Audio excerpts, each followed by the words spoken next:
చూడండి, ఆత్మఫలాల్లో కూడా సాత్వికమనే ఒక మాట 9 ఆత్మఫలాలు గలతీలకు రాసిన పత్రిక 5:22లో మీరు కావాలంటే చూడండి.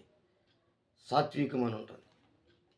మంచితనం, ఆశా నిగ్రహం, ఎన్ని ఉన్నాయి 9 ఆత్మఫలాలు అన్నిట్లో ఇది కూడా దేవుడు భక్తుడైనటువంటి పౌలుకి తెలియపరిచాడు. కాబట్టి ఈరోజు నువ్వు గొప్పవాడు కావాలనుకుంటున్నావా? ఒక గొప్ప వ్యక్తి కావాలనుకుంటున్నావా? ఒక ఆశీర్వదించబడినటువంటి వ్యక్తి కావాలనుకుంటున్నావా?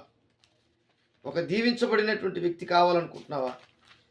అనేకులకి నీవు ఒక మాదిరిగా కనబడాలనుకుంటున్నావా? అనేకుల్ని నువ్వు దేవుని దగ్గరికి చేర్చే వ్యక్తిగా, అంత మాత్రమే కాదు, ఆయన్ని నీ ద్వారా లేక ఒక నీవు ఒక పనిముట్టుగా, ఆయన బిడ్డగా